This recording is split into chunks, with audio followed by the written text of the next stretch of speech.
Move over, Manishankar Iyer. There's a new kid in town, and like you, he too has a triple barrel name, Lalu Prasad Yadav.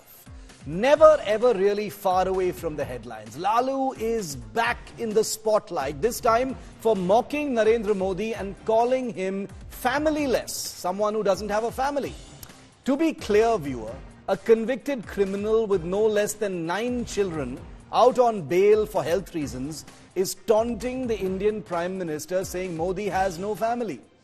If this does not prove that India is a dictatorship, frankly, I don't know what else does. But jokes apart, just to be clear, you and I don't think having no family is a big deal, just as we don't think there's anything wrong with having 9 children.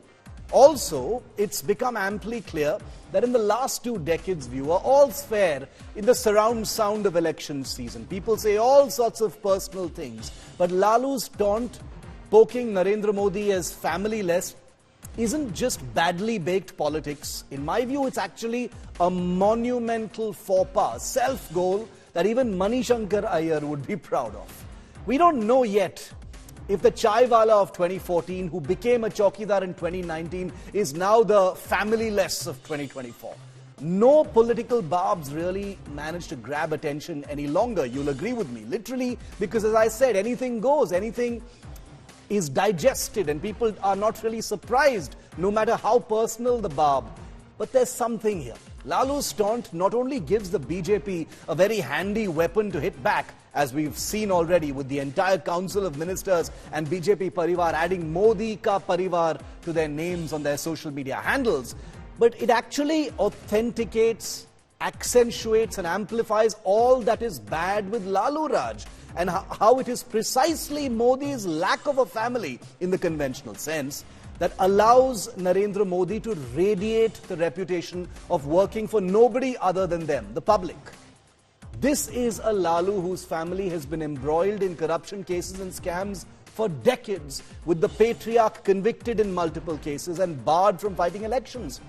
The family ticks all the boxes of a typical political dynasty, which per se I don't think is necessarily a wrong thing, but that's a subject for a different day, and I promise to revisit.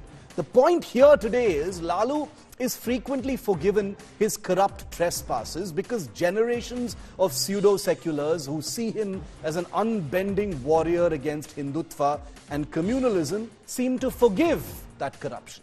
They still hail him as that lovable yokel, making merry of his rustic humor and charm. But when Lalu taunts someone as familyless, do those cheering him have the nerve to talk about how his family must take a large part of the blame for why the beautiful ancient land of Bihar is one of India's least developed states? Do those who applaud Lalu's funny one-liners have the spine and the gumption to delve into how Bihar's Jungle Raj, which prevails even today, is thanks in large part to the very family of Lalu Prasad Yadav? The Prime Minister is familyless, it's a fact. For all his wrongs, Lalu is at the very least, however, a shrewd politician, a master of the message. So then how is it that Lalu has chosen to go down a path of such little resonance? Is he suggesting that after 2 terms as Prime Minister, the Indian public must suddenly be reminded to be annoyed that Narendra Modi doesn't have offspring and therefore doesn't have a succession line? By calling attention to this, isn't Lalu literally reminding anyone caring to listen that unlike Narendra Modi, who doesn't happen to have progeny to bequeath political and material power to, Lalu's entire life has been about enriching his family while allowing Bihar to rot and decay without an end in sight? In India, viewer, and you will of course agree with me, we always bestow great power and sentiment to the idea of family, to children and to children's children. The idea that life is not worth living if you don't have someone to leave everything to. That you can only be a real politician if you have a conventionally defined personal life. That if you don't have a family, how else are you spending all your time?